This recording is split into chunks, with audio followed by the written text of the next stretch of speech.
E a informação do último prazo que foi passado para a conclusão da maior obra de infraestrutura rodoviária em execução aqui no Brasil nesse momento, que agora dizem que se aproxima do fim. Vamos ver, né?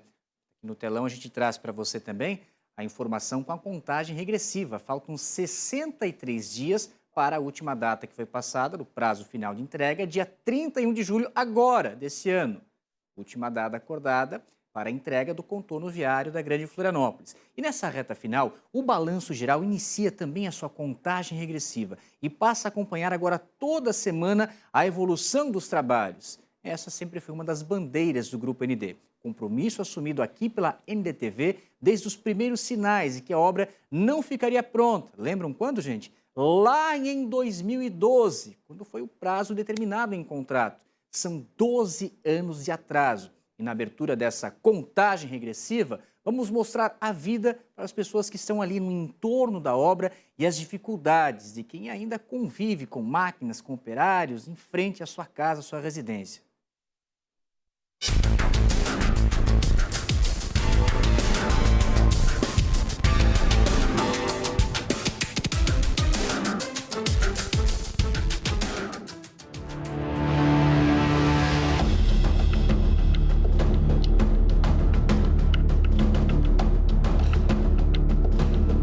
Uma comunidade cortada ao meio. O contorno viário dividiu o bairro Alto Aririú, em Palhoça, aumentando o deslocamento a pé dos moradores em quase 1,5 km.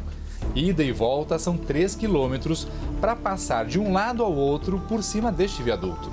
No começo de maio, quem vive no bairro montou um acampamento para impedir o fechamento desse trajeto provisório usado por 700 estudantes, além de trabalhadores, como uma alternativa para não caminhar tanto para chegar no destino. Então a reivindicação nossa, da nossa escola, da comunidade escolar e da comunidade aqui do município, do Aririú, é essa passagem, é esse túnel, galeria, para a gente poder, para as crianças poderem atravessar mais perto e também com mais segurança. Os pais falam para mim, não, eu não vou trazer o meu filho para essa escola se eles cortarem a avenida. Se nada for feito, essa deve ser a decisão dos pais. Eu tenho 2 que estudam ali na gruta e se não mudar e se não tiver essa passagem, infelizmente o ano que vem eu sou obrigada a tirar elas dali. E aqui é muito mais perto para elas, né? E o outro vai ficar um pouco mais longe, só que um pouco mais seguro, porque aqui não tem condições de passar ali por cima. 6 horas e 23 minutos do dia 8 de maio, uma quarta-feira. Além de todo o relato de insegurança que os moradores falam por conta desse caminho improvisado para pedestres e ciclistas, se a gente está falando de trabalhadores, estudantes, o pessoal que precisa fazer esse deslocamento, tem ainda essa questão do conflito com outra situação, que é o trânsito. Além das máquinas, o congestionamento por aqui é bastante frequente, de acordo com os moradores, principalmente em horário de pico. Eu quase fui atropelada porque que vai um ônibus e vem um outro caminhão, eles jogam pro lado e antes não tinha aquele calçamento, então ele vinha em cima onde seria o calçamento agora, né? Como é que a gente vai andar com 2 crianças? Eu não tenho condições. Muita gente não tem condições de subir aquele trajeto todo. A comunidade travou uma batalha para pedir a construção de uma passagem subterrânea no local e assim encurtar a distância a pé ou de bicicleta por essa parte do contorno. Nós queremos a passagem porque o nosso acesso vai ficar interrompido para fazer as compras, para ir na farmácia, para ir no posto de saúde e sem contar que o comércio desse trecho que ficou aqui, né? Já tem 5 comércios fechados. Nós ficamos aqui segregados da nossa comunidade de lá. A comunidade foi dividida. Moradores e lideranças políticas esperaram meses uma resposta da ANTT, a Agência Nacional de Transportes Terrestres, responsável por analisar e autorizar a concessionária a construir a passagem subterrânea. Para o alívio da comunidade, na semana passada, a ANTT finalmente aprovou o projeto. A agência também confirmou ao jornalismo da NDTV que, sobre a angulação do viaduto, fará em campo uma avaliação técnica da condição do parâmetro de obras. Isso porque o deputado estadual Camilo Martins denunciou neste vídeo que veículos maiores, em sentido contrário, não conseguem fazer a curva ao mesmo tempo. A Artéries Litoral Sul disse que fez a obra conforme o projeto executivo aprovado pela ANTT. É mais um capítulo da história do contorno, ainda sem solução. A obra do contorno viário da Grande Florianópolis está bem perto do fim. 97% dos serviços estão prontos. O asfalto chegou em 47 dos 50 quilômetros da futura rodovia. 1.500 operários se revezam 24 horas, 7 dias na semana, nos canteiros de trabalho espalhados ao longo do contorno. Atualmente, os esforços se concentram no trecho sul, entre as BRs 282 e 101 em Palhoça, o mais atrasado. Nesta parte, moradores ainda convivem com o movimento de operários e máquinas no quintal de casa. Em passagens temporárias, buracos. Quando chove, lama. Em dias de sol, a poeira. Como nessas fotos feitas por uma moradora do bairro Pachecos. Alguns comércios saíram do Alto Aririú por causa da obra. Moradores ainda buscam indenização pelos estragos nas casas. O Pedro vendeu 607 dos 1.600 metros do terreno dele para a Artéries construir o contorno. Conforme o pintor, numa escavação, a terra deslizou e a casa desmoronou. Deu uma enxurrada, cavalo atrás da minha casa. Desci primeiro, deu uma enxurrada de noite, 2 horas da madrugada e derrubou tudo. A minha filha grávida de 8 meses dentro. E até hoje não fizeram nada, né? Faz quase 2 anos. Ninguém se machucou. Em uma detonação de rochas dos túneis, uma pedra voou e abriu este buraco na parede. Os moradores tinham saído da casa a pedido da concessionária, procedimento adotado toda vez que tinha explosão para a abertura dos túneis. Na rua, tem outras marcas das detonações de rochas. A pedra bateu num poste, ó, a pedra estava no meu terreno, a pedra bateu, arrombou o poste todo e a Celeste não, tudo que nem eles, ó. Tá a escada cair, tu vê? Há 1 ano e meio, Pedro tenta ressarcimento dos prejuízos para reerguer a casa. Até agora nada. O caso está na justiça. Marquei uma audiência com a Defesa Civil, não comparecer às 10 horas da manhã, não deram nem bola. E até hoje o advogado está lá brigando com eles, e até no juiz eles não vão. E nem dá explicação, né? Nem vim na tua casa para ver o que aconteceu. Nunca vieram aqui perguntar? Não, nada. Nem se estavam bem? Não, nada, nunca apareceram. É uma falta de caráter com as pessoas, né? Eles não têm amor, eu acho.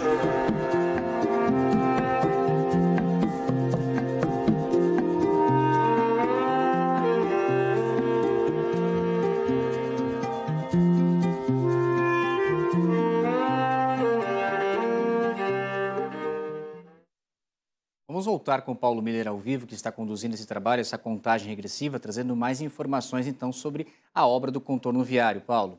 Vamos lá, vamos primeiro dar um esclarecimento para esses moradores, né, que a gente falou ali com relação às indenizações, porque nós procuramos a Artéries Litoral Sul, que é a concessionária responsável pela obra, que tem a concessão da BR-101, já que o contorno viário é uma obra que está prevista lá no contrato de concessão. Então, com relação a essas indenizações, a Artéries se posicionou por nota. Disse o seguinte, que as obras, né, as casas, as propriedades, esses imóveis que estão ali lindeiros ao contorno viário, eles passam por vistorias cautelares que aí permitem avaliar possíveis danos nessas obras, né, nessas casas que foram causados pelas obras. Quando esses danos eles são noticiados por meio do canal da ouvidoria da Artéries, é realizada uma avaliação técnica, né, para identificar uma eventual responsabilidade da concessionária e aí sim proceder com a indenização. Com relação ao caso específico do seu Pedro, que a gente acompanhou aí na reportagem, o pintor que a gente viu que a casa dele desmoronou, a concessionária disse que vai fazer a desapropriação de todo o terreno ali, vai pagar a indenização ao proprietário, porém ainda há necessidade de respeitar os prazos para a declaração pública do terreno.